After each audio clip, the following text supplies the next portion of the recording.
I'm Shelly Dawson. Started surfing in Ocean City in 1964 on a Sea King for Montgomery Wards, and that's probably the first thing I remember is taking this blue and white monster out and not having any idea or clue of what I was supposed to do or not supposed to do, and just kind of fumbling around and riding the whitewater, which was an incredible amount of fun, especially when you're so naive you really don't have any idea the right way to do it.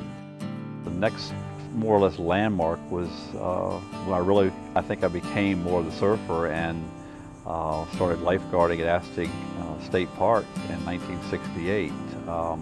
That was kind of my first real introduction to other surfers.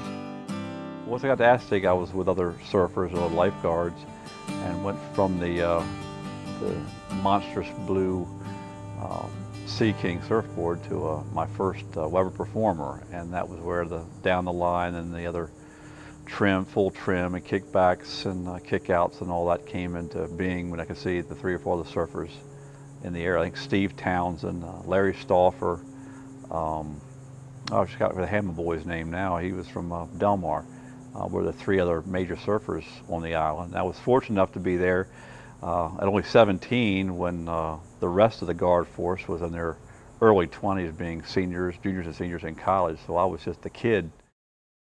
When you talk to any guard who's worked the ocean, whether it be in Ocean City or Assateague, there seems to be that natural affinity in conversation or that bond that you had that experience as well.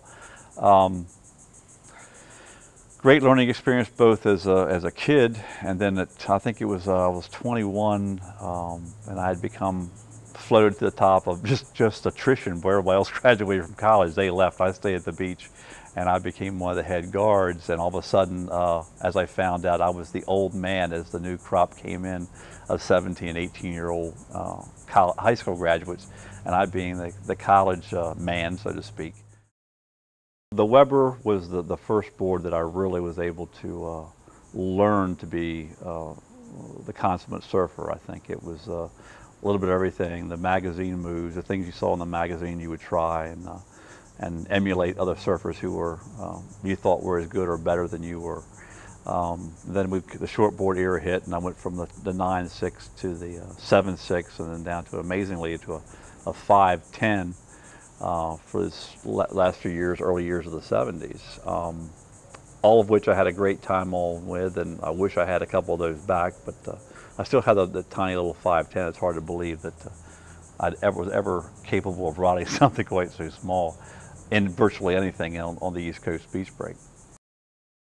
The regulations established back in I believe it's in the 70s and 80s, there were only 2 surfing beaches that were available to surfers, or 2 blocks for the surfing beaches available.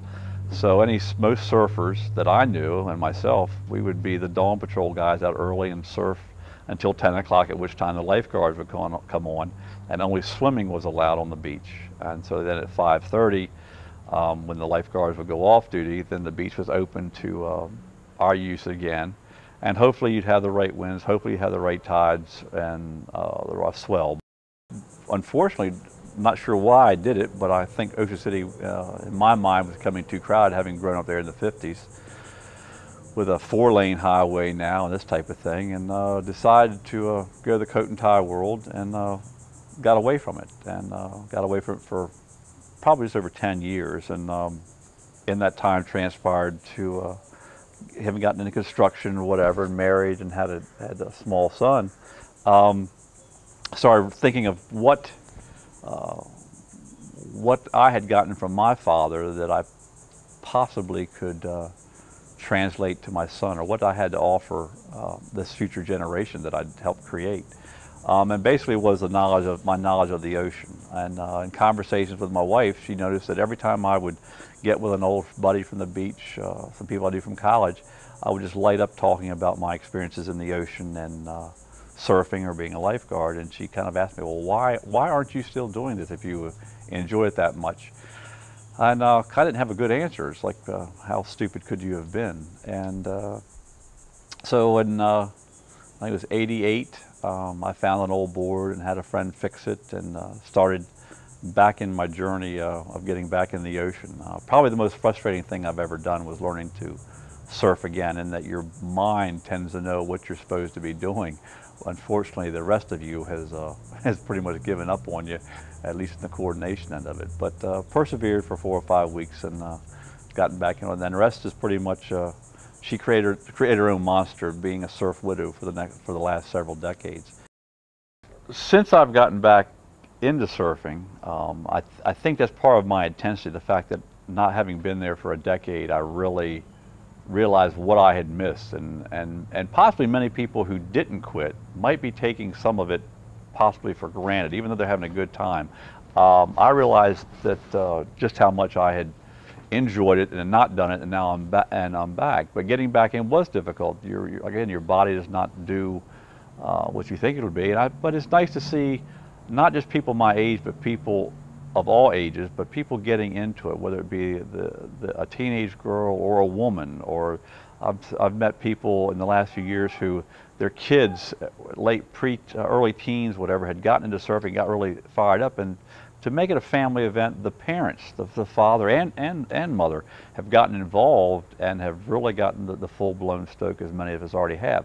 But in doing that, though many people watch the movies or watch people in the water, it does look fairly easy to do. But as we all know, we all have this different levels of learning curve, and people virtually find out the first 2 times they go out, it is certainly not as easy as it appears, in that you're trying to learn 3 different things at one time. You're trying to learn the balance, you're trying to learn how to catch the time, the wave, and the third thing being that nebulous of why am I really here, and what am I supposed to be doing either before or after I catch the wave. But again, that's the excitement of the sport. It's one thing to be in shape and go for an hour and have a good time, but it's another thing to have the full-blown stoke and have a good swell come in and want to stay out 4 hours or 5 hours or several sessions in a day. And because of what shape I've ever been in, I can totally exhaust myself and find enough adrenaline to stay out there and try to get that one more wave, some way to find the strength to paddle back out, take a deep breath and say, well, here comes another one, let's try it and go again. It's all part of the love of what you've been exposed to and what we still do. I have the addiction, don't have the pocketbook to back it up because I wouldn't have a garage big enough. I thoroughly enjoy owning surfboards. So I saw the problem by making my own retro boards from 1935, being redwood and pine, so I could keep up with just the sheer numbers if I had to. I used to be a little restrictive in the types, whether it be a nose rod or a classic trim. I still had that way, but I'm more varied.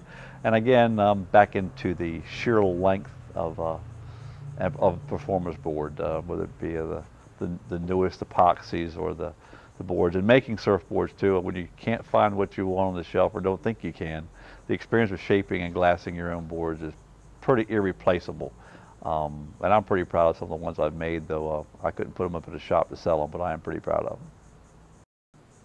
One of the aspects of surfing, which I think we tend to always think in terms of the waves and the water, but one of the greatest rewards for me has been, and a lot through Surfrider anyway, but meeting other surfers, and I've been able to find this natural affinity with other surfers and develop some great, spectacular friendships, both in the water and out of the water. Spending time with good friends on a whether it be a huge day or any good day. Every day is a good day in the surf. But for those friendships and the camaraderie is a big part of surfing. The tribe almost has a life of itself, which is evident in, I think, some of the things that the Ocean City chapter has done in creating the Ocean City Legends. That affinity is evident when those 150 people are in the same room. And they're all surfers or surfer spouses, which is almost the same thing. They've been so ingrained in the surfing world through their spouse. There is much right there to wear the Hawaiian shirt or the uniform, so to speak. And that's those friendships. You'll remember some of your best waves, but those friendships are there whether you're in the water or not.